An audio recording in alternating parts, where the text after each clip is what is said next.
Have told us that the war on terror may last 100 years. A new kind of war against a shadowy enemy that can never be defeated. Either you are with us or you are with the terrorists.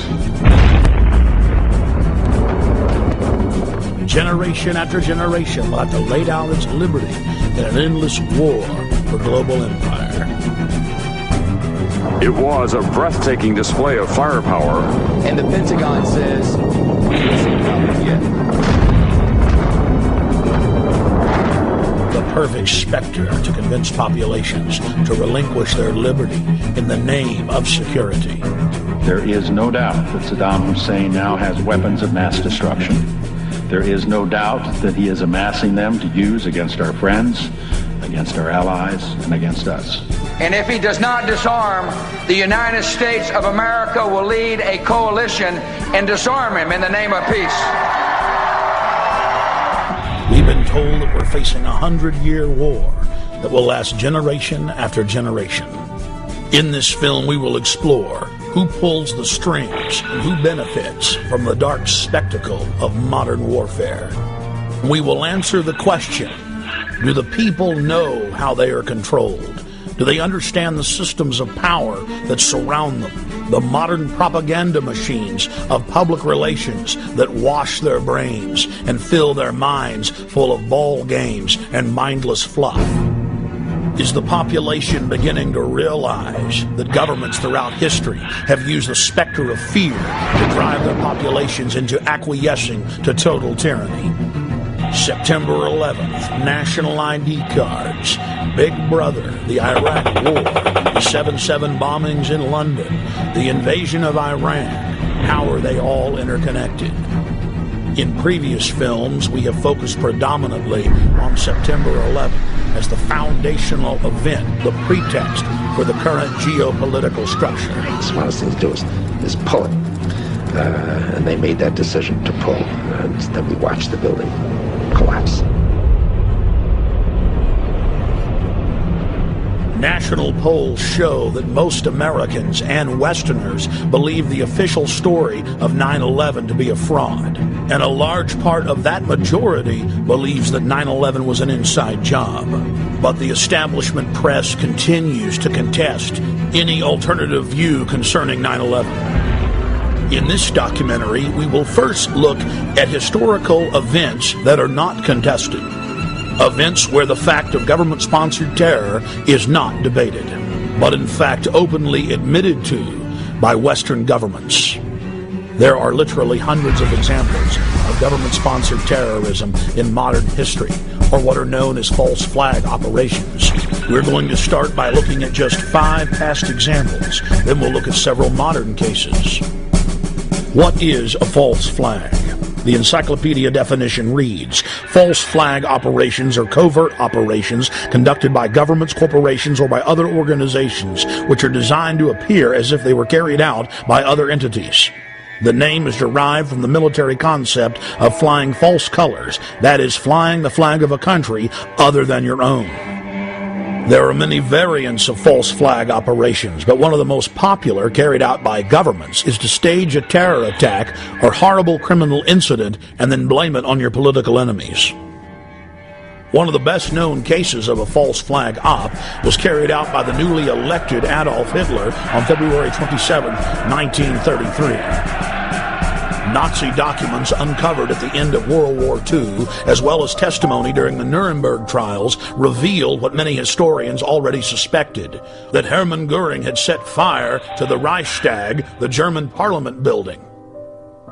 The Nazis then produced their patsy, Marinus van der Lubbe, an extremely mentally handicapped young man who was found rolling around in an alley behind the Reichstag naked. Van der Lubbe was then taken before a Nazi show trial, found guilty and sentenced to death.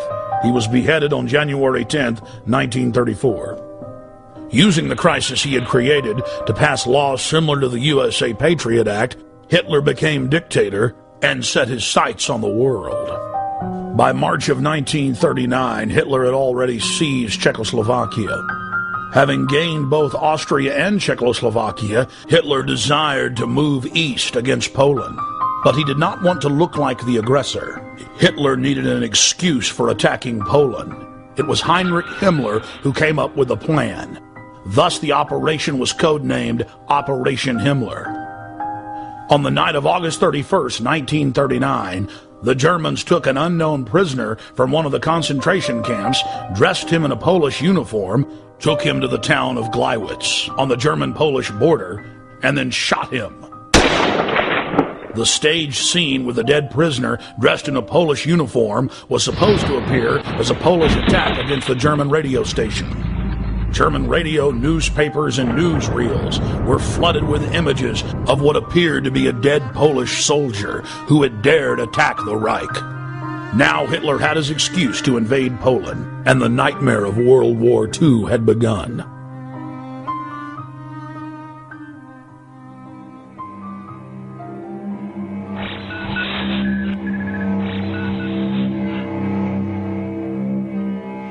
In 1953, the Central Intelligence Agency, working in tandem with MI6, overthrew the democratically elected leader of Iran, Dr. Mohammad Mossadegh. Mossadegh had been educated in the West, was pro-America, and had driven communist forces out of the north of his country shortly after being elected in 1951. Mossadegh then nationalized the oil fields and denied British Petroleum a monopoly. The CIA's own history department at CIA.gov details how U.S. and British intelligence agents carried out terror attacks and then subsequently blamed them on Mossadegh. In the late 1990s, large sections of Operation Ajax were declassified. The field commander of Operation Ajax was none other than the grandson of President Theodore Roosevelt, Kermit Roosevelt. Before his death in 2000, Roosevelt went public to the media, bragging about his patriotism in carrying out terror attacks in Iran and blaming it on the government. The provocations included propaganda, demonstrations, bribery, agents of influence, and false flag operations.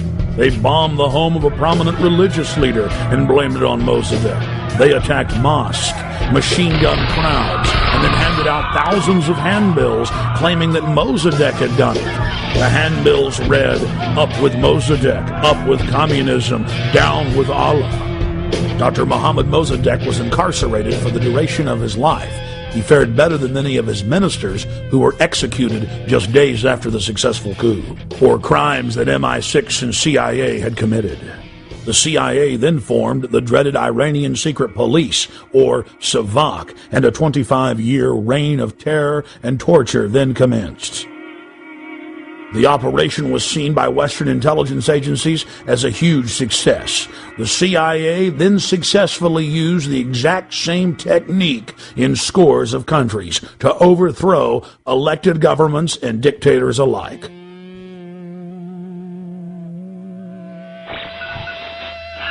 Operation Gladio is an umbrella name for literally hundreds of bombings carried out by Western intelligence agencies and NATO in Italy, Western Europe, the Middle East, Latin America, and Asia. From 1947 until 1981, Italian presidents have gone public admitting Operation Gladio targeted innocent civilians and was to be blamed on leftists and communists. On November 22, 1990, the European Parliament had a resolution condemning the activities of Operation Gladio. The former Italian intelligence chief has come clean concerning Gladio's actions as well. Many other countries have declassified documents concerning Gladio. It is part of the public record that our government and other Western governments targeted trains, buses, schools. Several times operatives zeroed in on school buses, knowing that images of dead children would get the population hopping mad and ready to relinquish their liberties. A particularly bloody bombing at the central station of Bologna, Italy, on the morning of August 2, 1980, which killed 85 people and wounded more than 200, caused some Italian officials to break their silence and begin to expose just a small part of this wicked operation. And now the Gulf of Tonkin incident. In the summer of 1964, President Lyndon Baines Johnson needed a pretext to commit the American people to the already expanding covert war in Southeast Asia. 3 communist PT boats attacked an American destroyer off the coast of Vietnam yesterday, and today President Johnson's response was hard and tough. To any armed attack upon our forces, we shall reply. To any in Southeast Asia who ask our help in defending their freedom, we shall give it.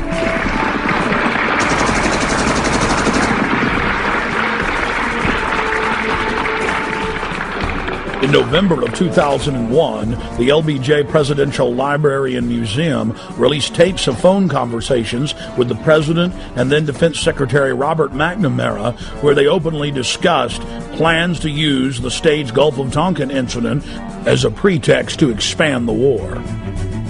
Then, in late 2005, the National Security Agency declassified its own official history of the Gulf of Tonkin and admitted that intelligence agency officers had deliberately skewed the intelligence and claimed that Vietnamese patrol boats had attacked U.S. destroyers on August 4, 1964, when in reality they had done nothing, even while being fired on by U.S. forces.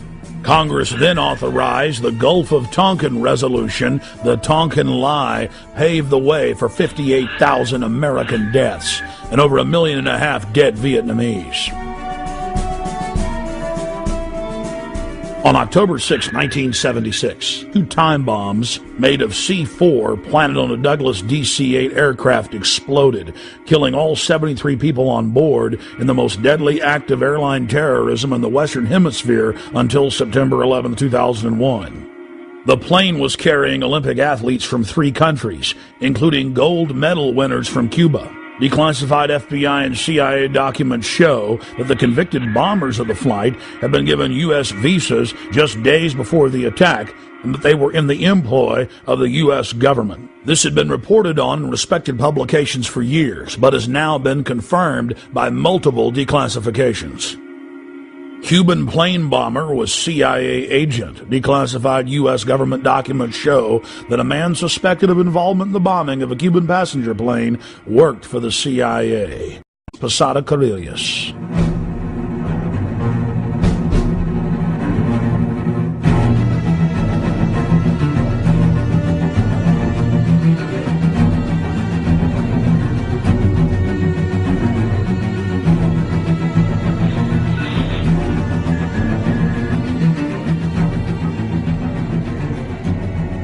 In the early 1960s, the chairman of the Joint Chiefs of Staff, Ella Lemonser, concocted a plan for false flag operations as a pretext to invade Cuba and for war with the Soviet Union.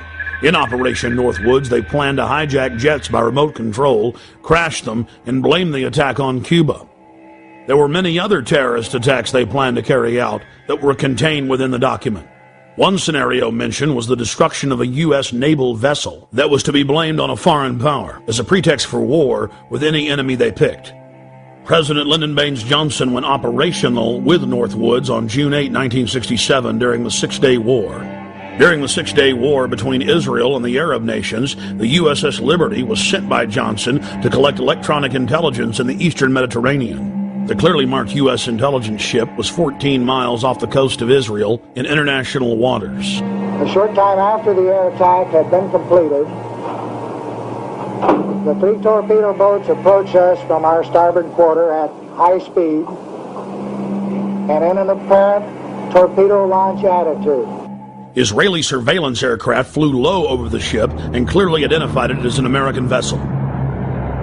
At 2 p.m. that afternoon, the USS Liberty was attacked by 3 Mirage 3 fighter bombers. From the onset of the attack, the fighter bombers were jamming U.S. signals. Not only were they jamming U.S. signals specifically, they were also unmarked, the only unmarked aircraft in Israel's arsenal. The fighter bombers strafed the ships with their cannons, dropped conventional munitions and napalm on the ship, repeatedly from stem to stern. After the Mirages had done their work, the ship was hit by medium bomber Dassault missiles carrying napalm and other munitions like white phosphorus. The USS Liberty was then attacked by 3 Israeli torpedo boats bearing Israeli flags. The torpedo gunboats opened fire with high-caliber machine guns and launched torpedoes. A single torpedo struck the ship, blowing a hole in both sides, entering the ship and leaving a 30-foot exit hole when it exploded. Then the torpedo boats began strafing life rafts in the water, an international war crime. While all of this was happening, the oversized American flag flew clearly above the ship. The attack on the Liberty went on for hour after hour after hour. During the entire attack, the USS Liberty continually called the Sixth Fleet that was nearby, begging for air support or rescue. 2 aircraft carriers in the Med responded by launching fighter aircraft. Unbelievably, they were recalled by the White House. Rear Admiral Geist, then commanding the carriers in the Sixth Fleet, called Washington personally to confirm the recall order. Secretary of Defense McNamara came on the line, and then President Johnson himself told Geist, "I want that goddamn ship going to the bottom. No help. Recall the wings."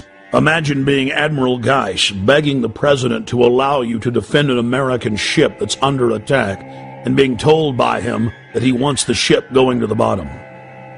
Despite the fact that the U.S. carriers withdrew their help, a Russian spy ship appeared and witnessed part of the attack. After 3 hours into the attack, the Israelis withdrew because there were witnesses, allowing the damaged USS Liberty to limp to safety.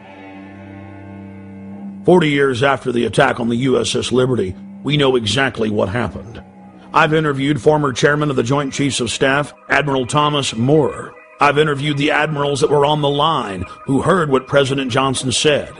I've even talked to the head JAG officer of the Navy who was ordered to falsify the reports and cover up what had really happened. One of the Israeli pilots has gone public as well, saying that 3 times he refused over his radio to headquarters to attack the ship, saying clearly that it was an American ship in international waters and an ally. He was ordered under threat of court-martial to engage the ship. In a nutshell, this is what happened. President Johnson had personal control over the ship, parked it in the Mediterranean, made a backroom deal with Israel to attack it with an order to kill all aboard. Then the attack on the ship was to be blamed on Egypt. The U.S. would enter the war and take over the entire Middle East.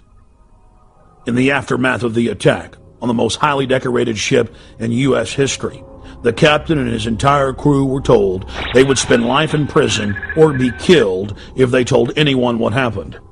Captain William L. McGonigal was given the Congressional Medal of Honor in secret and told not to tell anyone that he had won the award.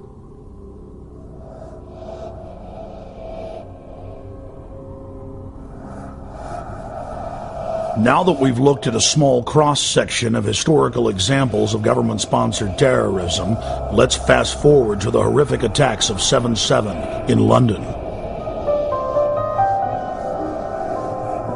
Tony Blair, leader of the pro-war Labour Party, had lost a huge number of seats in the Parliament and was fighting to keep his position as Prime Minister. And then right on time, the bombings of 7/7 and 7/21 occurred. Within days of the London bombings, evidence began to emerge indicating Western intelligence agency involvement. I traveled to London from Austin, Texas, to personally investigate.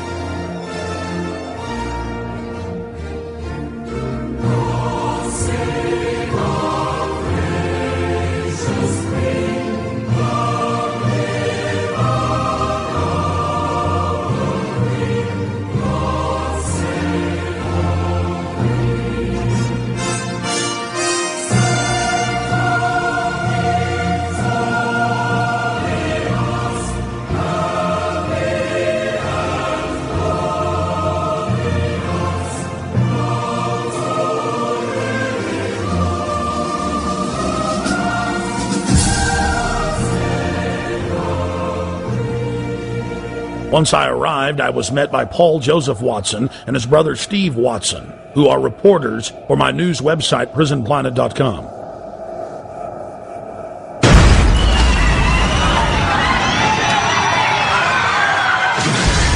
To understand the London bombings and who perpetrated them, you first need to look at 3/11/2004, the bombings in Madrid, Spain.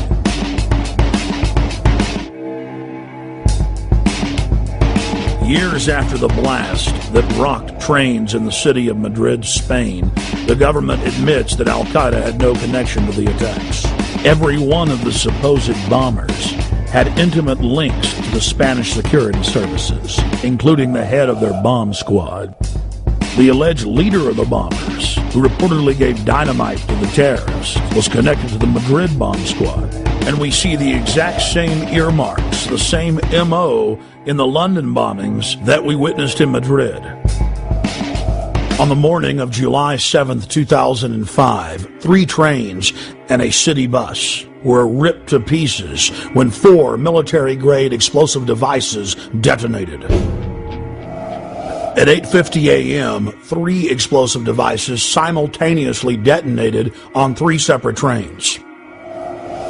Within minutes, eyewitnesses were reporting to the press that there had been multiple terror attacks. Despite the fact that 3 train cars were burning wrecks strewn with dead and dying Londoners, Scotland Yard for over an hour and a half claimed that all of the disruptions were simply caused by a power outage in the London Underground. Power surge on the Underground, that's all we heard.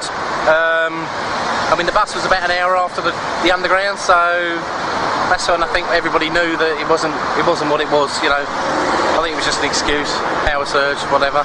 Why would they say that, though, knowing it wasn't? Trying to cover up, probably, you know what I mean? So there wasn't no panic and everybody sort of like just get on with everything, you know, so... Then, mysteriously, 50 minutes into the attack, the London Police Department orders the number 30 Hackney to Marble Arch bus to leave its normal route and to park at the corner of Woburn Square and Tavistock Place. At 9:47, a 4th bomb detonates, killing 13 civilians and injuring many others. Note, out of several hundred buses in service that morning, it's the only bus that the police take special control of and direct to Tavistock Square. I've been walking up and down this road, looking at the bus stops for a number 30. The bus stops have all the numbers of the buses on them individually. There's no number 30 on any of the bus stops. That's because the number 30 bus was specifically rerouted here on that day. To simplify it, there's no bus stop here. There's no number 30 bus stop here, no. Well, that was in the news, that it was specifically diverted here. They admitted that the number 30 bus was the only bus that was directed to a different area of the city. For what reason? Nobody knows, but they admit that. So it's very strange that for no reason it would come down this road when it was bombed. Remember, while all this is happening, the police are on radio and TV telling everyone that it's just a power failure, an outage. Meanwhile, commuters on the bus were listening to other radio reports where eyewitnesses were reporting explosions. The supposed bomber on the bus with the rucksack became panicked and began looking in his rucksack in what witnesses said was a confused and frightened manner. Weeks later, police detectives investigating the case said that all 4 of the bombers on the 3 trains and the bus didn't fit the MO, the modus operandi of bombers. They bought 2-way tickets. They'd played games of cricket the night before. They had good jobs and happy families. One of the alleged bombers was caught by surveillance camera arguing with the ticket clerk about the price of his pass. After Scotland Yard detectives had a chance to talk to some of the eyewitnesses from the bus and the trains, they stated clearly on the record that they believed that the bombers did not know that they had explosives in their backpacks. This was only one of many huge developments in the case that only received bare mentions in the back of the newspaper. The July 29th edition of Fox News Channel's Dayside program revealed that the so-called mastermind of the 7/7 bombings, Harun Rashid Aswad, is a British intelligence asset. Former Justice Department prosecutor and FBI terror expert John Loftus exposed the fact that Aswad was being protected by MI6 and was clearly under their control. Aswad is believed to be the mastermind of all the bombings in London. From on the 7/7 and 7/21, this is the guy, we think. This is the guy, and what's really embarrassing is that the entire British police are out chasing him, and one wing of the British government, MI6, or the British Secret Service, has been hiding him. And this has been a real source of contention between CIA, Hold on, John. Justice Department, and Britain. MI6 has been hiding him. Are you saying that he has been working for them? Oh, I'm not saying it. This is what the Muslim Sheikh said in an interview in a British newspaper back in 2001. So he's a double agent, or what? He's a double agent. So he's working for the Brits to try to give them information about Al-Qaeda, but in reality, he's still an Al-Qaeda operative. Yeah. The CIA and the Israelis all accused MI6 of letting all these terrorists live in London. Now, we knew about this guy Aswad. Back in 1999, he came to America. The Justice Department wanted to indict him in Seattle because him and his buddy were trying to set up a terrorist training school in Oregon. The headquarters of the U.S. Justice Department ordered the Seattle prosecutors not to touch Aswad. Hello. Now, hold on. Why? And that's... Well, apparently, Aswad was working for British intelligence. Now, there's a split of opinion within U.S. intelligence. Some people say that the British intelligence fibbed to us. They told us that Aswad was dead, and that's why the New York group dropped the case. That's not what most of the Justice Department thinks. They think that it was just, again, covering up for this very publicly affiliated guy with Al-Mujaroon. He was a British intelligence plant. Our CIA says, okay, let's arrest him, but the Brits say no again? The Brits say no. Now, at this point, 2 weeks ago, the Brits know that the CIA wants to get a hold of Harun. So what happens? He takes off again. Goes right to London. He isn't arrested when he lands. He isn't arrested when he leaves. Even though he's on a watch list. He's on the watch list. The only reason he could get away with that was if he was working for British intelligence. He was a wanted man. The day before the bombings, I understand it? Yeah, and goes to Pakistan. Pakistan is arrested. They jail him. They jail him. He's released within 24 hours. In London, we spoke with David Shaler, a former MI5 agent who was convicted of breaking the Official Secrets Act and imprisoned for 6 months. With regard to 7/7, there has been a witness report now included in a local British newspaper called the Cambridge Evening News, in which somebody who was on one of the tube trains says that he didn't see a man with a rucksack. In fact, after the explosion, what he saw was metal pointing upward from the bottom of the carriage. That would indicate, of course, that the bomb was not carried onto the tube train, but was in fact attached underneath it. Now again, nobody in the British national press is following that up. Now I hope investigators and the police are. A current member of British Parliament and a former cabinet minister in Prime Minister Tony Blair's government, Michael Meacher, was sacked in 2003 for raising important questions on the eve of the Iraq War. Atrocity of London bombings where 56 people were killed. That was on the 7th of July, 7/7 we call it. It's a very convenient way of ensuring there is fear, of ensuring that there is control, and of ensuring that those who are in the know, and of course we cannot tell you because it is all secret, are in a position of extreme power.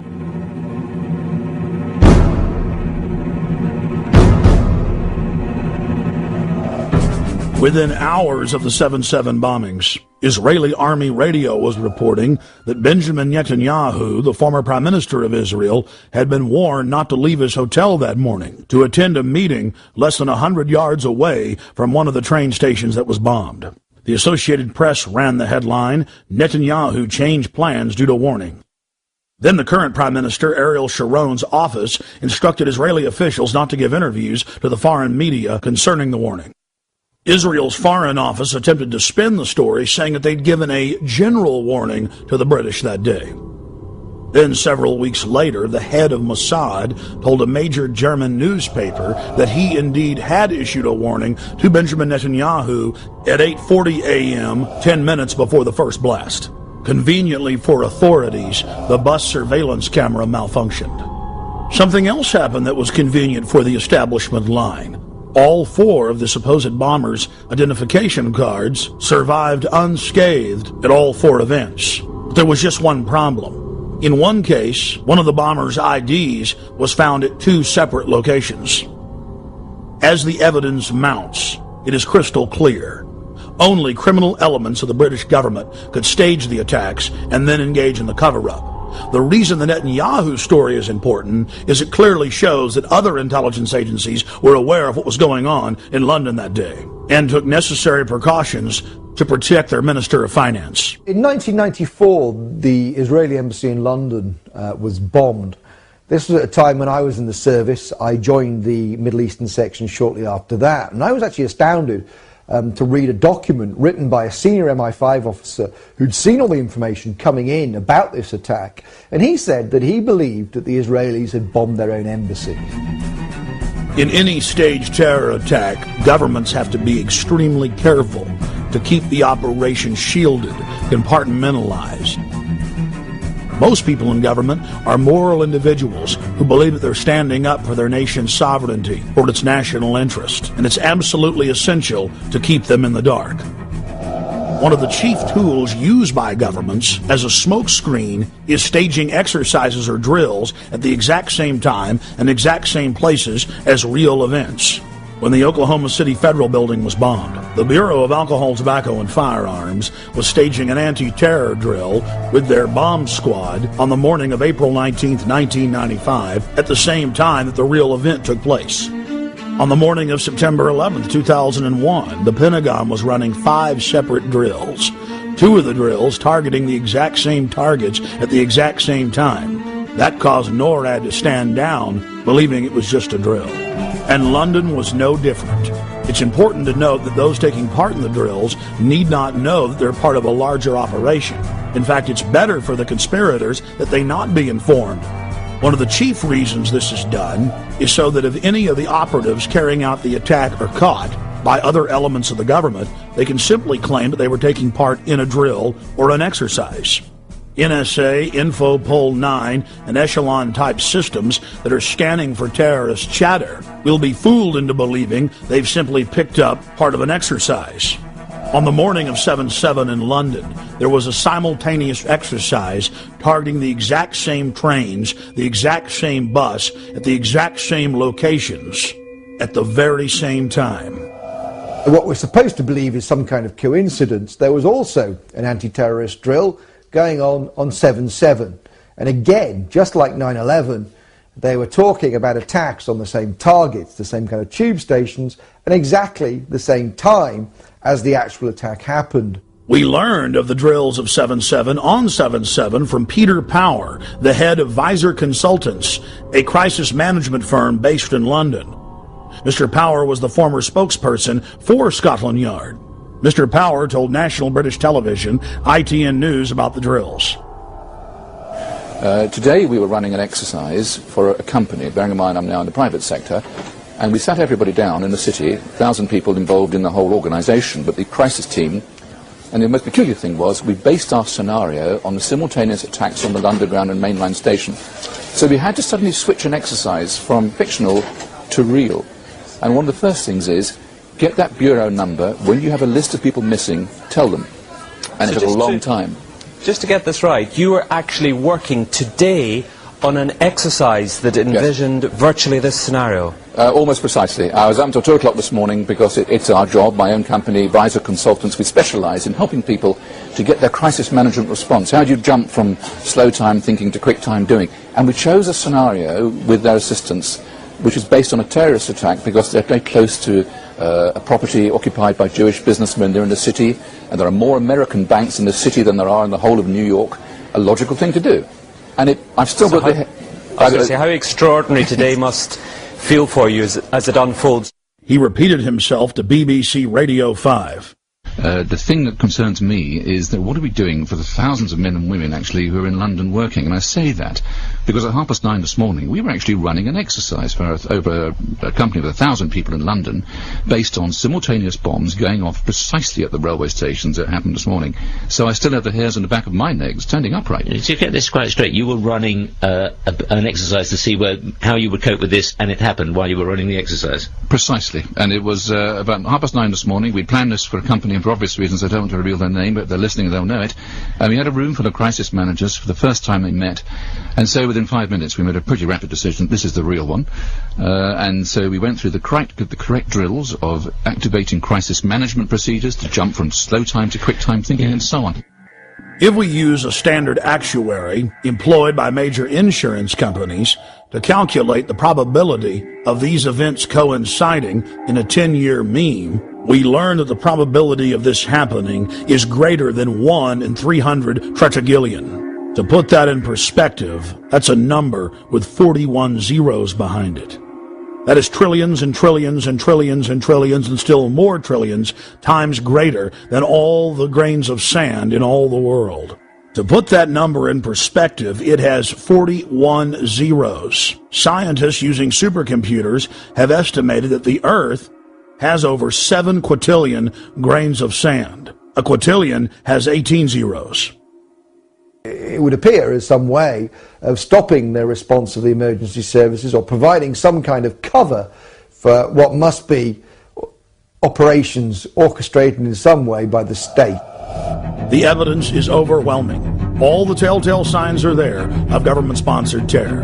Only the British government had the know-how to carry out the attacks and to control the situation before and after the bombings.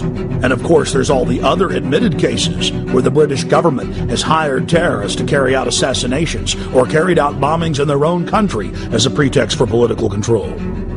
And then, of course, there's qui bono, Latin for who benefits, who stands to gain. In the weeks leading up to 7/7, Tony Blair's poll numbers had fallen to the lowest point in his 7-year administration.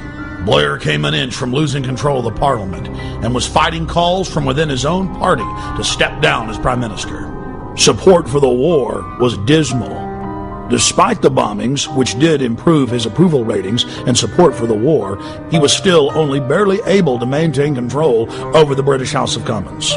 In the wake of the bombings, Tony Blair's administration descended on the British people with a raft of tyrannical legislation, attacking the press, freedom of assembly, and setting up the conditions needed for a martial law takeover of the nation through the Civil Contingencies Act.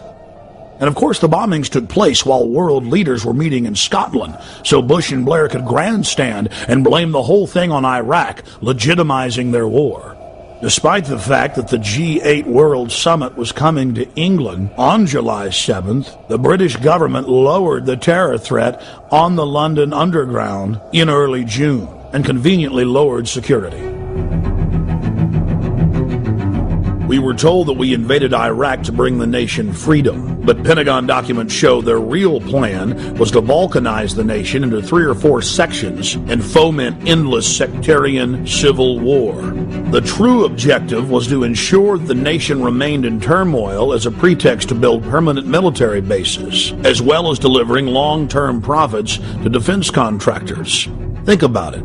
Do defense contractors make more money if they were just in Iraq a year? Or now the projected decade? United States, British, and Israeli forces have all been caught repeatedly carrying out staged terror attacks in Iraq in an attempt to keep the war going. In the interest of time, we'll look at just one example. In late September of 2005, in the British-controlled city of Basra, 2 British Special Forces SAS commandos attacked a group of police at a checkpoint, killing one and injuring another. When they were finally subdued and brought into custody, their car was filled with plastic explosives, automatic weapons, rocket-propelled grenades, and other bomb-making materials. Why would members of Britain's most elite fighting force, the Special Air Services, be dressed up like Arabs out shooting police with a car full of plastic explosives in a city that had been racked by sectarian violence? The governor of Basra in Iraq ordered that the British soldiers be held for trial for the murder they'd committed.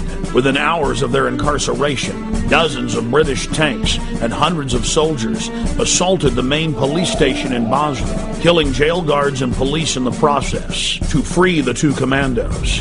Over 150 prisoners escaped, and the controlled mainstream media reported on the incident as if it was no big deal. We cannot wait for the final proof. The smoking gun. It could come in the form of a mushroom cloud.